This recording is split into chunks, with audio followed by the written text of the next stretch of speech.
Hello everyone, कैसे हैं आप सब। अगर आप लोगों को कहें कि रिटायरमेंट होने पर आपको मिल सकते हैं 5 करोड़ रुपए, क्योंकि ये है आज की सबसे ज्यादा बड़ी जरूरत कि रिटायरमेंट के बाद इंसान को हो जाती है बहुत ही मेजर प्रॉब्लम। आप अपने समाज में, अपने सोसाइटी में आसपास देखें तो रिटायरमेंट के बाद काफी सारे लोग बहुत ही मुश्किल हालात झेलते हैं। क्यों? क्योंकि वही जो मैं लगातार कहता हूं कि हमारे इंडिया में 5th क्लास से ही फाइनेंशियल एजुकेशन की क्लास देनी ज़रूरी है। और वो फाइनेंशियल एजुकेशन की क्लास बुक वाली नहीं होनी चाहिए, प्रैक्टिकल होनी चाहिए, जो रियल लाइफ में माँ बाप या सोसाइटी में कुछ अच्छे लोग सही तरीके से करके आगे बढ़ रहे हैं वैसा रियल एग्जाम्पल दे कि अगर चीज़ें दी जाएं तो मुझे लगता है वो ज़्यादा सही रहेगा। और इधर में कुछ ऐसी ही कोशिश शुरू की है, एक बड़े भाई की तरह, छोटे भाई की तरह, जो भी समझ लीजिए, जिसमें आप इसकी वैल्यू को समझकर आगे बढ़ सकें। तो मैं मुकुल अग्रवाल आपका आप ही के यूट्यूब चैनल में स्वागत करता हूं। जो भी नए लोगों, चैनल को जरूर सब्सक्राइब करें, बेल आइकॉन हिट करें और रात के 8:30 बजे का शो, एक फैमिली शो जिसको कभी मिस ना करें, जहां देते हैं स्टॉक मार्केट की खबरें और साथ में कुछ ट्रेड जिससे पैसे कमा सको। और अगर आप चाहते हो कि स्टॉक मार्केट की कोई भी ब्रेकिंग न्यूज आपको सबसे पहले मिले तो चैनल को सब्सक्राइब और ट्विटर को सब्सक्राइब कर लीजिए, सब कुछ मिल जाएगा।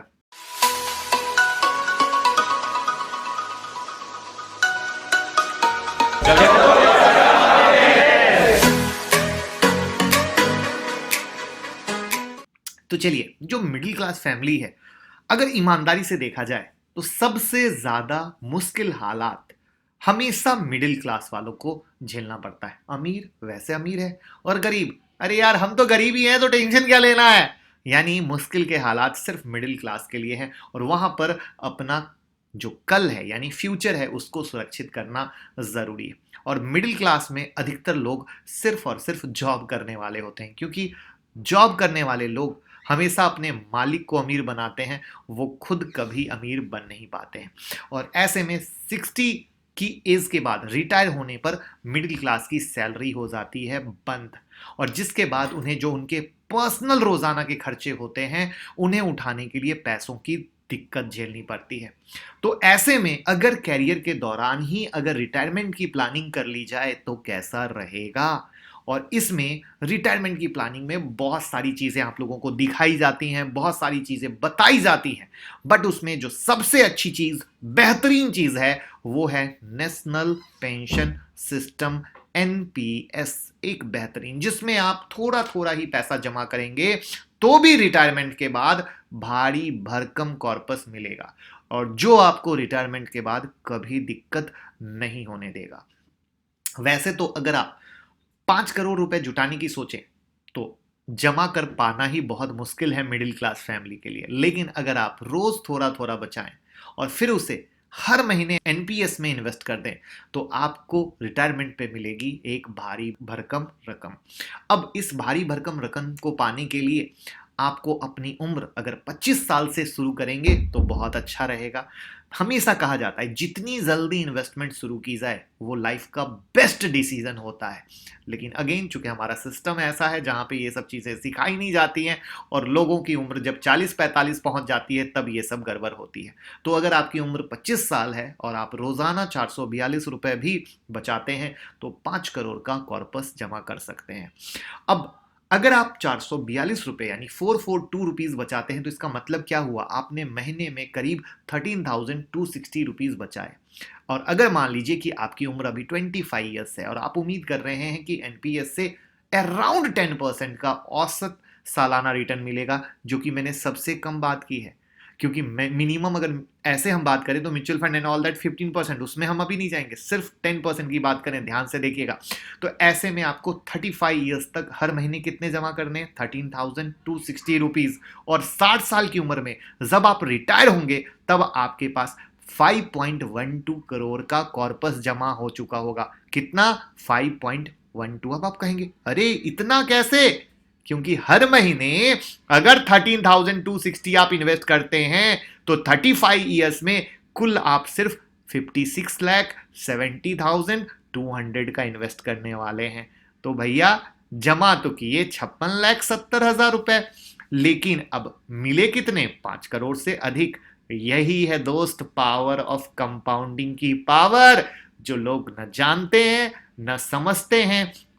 और मैं एक चीज बताऊं, जो अभी मैंने यहाँ पे बोला है 25 साल से इस तरीके से, बहुत सारे लोग जो 40-45 साल की उम्र में होंगे वो सोच रहे होंगे काश कोई बताने वाला ऐसा होता जो उस समय से कर रहे होते। ईमानदारी से बताना कितने लोगों को ऐसा लग रहा है कि ये बहुत बड़ी गलती हुई और सच में इंडिया में एजुकेशन इस तरीके से होना चाहिए। तो लाइक का बटन जरूर दबाइएगा और कमेंट बॉक्स में जरूर बताइएगा। तो अब आपको हर साल जो आपका प्रिंसिपल है उस पर तो इंटरेस्ट मिलता ही है, साथ ही वो इंटरेस्ट पर भी इंटरेस्ट मिलता है, और इस तरीके से 56,70,000 के कुल जमा पर 35 साल में 4.55 करोड़ बनते हैं सिर्फ ब्याज। तो आपके टोटल पैसे कितने हो गए? 5.12 करोड़ रुपए। अब आप कहेंगे बहुत अच्छी बात है, कौन कर सकता है इन्वेस्ट? कोई भी कर सकता है। 18 साल से लेकर 65 साल तक की उम्र का कोई भी आदमी कर सकता है, और उसकी मैच्योरिटी 60 साल के होने पर होगी। कितना? 60 ईयर्स पे। अब भले ही आप 18 साल की उम्र से इन्वेस्ट कर दें या फिर 50 साल, लेकिन आपको पैसे 60 साल के होने के बाद ही मिलेंगे। यानी जितना ज्यादा आप जल्दी इन्वेस्ट करेंगे आपको उतना ज्यादा फायदा होना है। अब अगला आपका सवाल होगा पैसे कब निकाल सकते हैं? तो एनपीएस में आप पैसे 60 साल के बाद ही निकाल सकते हैं, वो भी पूरे नहीं। आप सिर्फ 60% रकम निकालेंगे, बाकी की 40% रकम से कोई एन्यूटी प्लान ले सकते हैं जिससे आपको जिंदगी भर पेंशन मिलेगी। किसी बीमारी, घर, बच्चों की पढ़ाई, इसके लिए आप बीच में पैसे निकाल सकते हैं।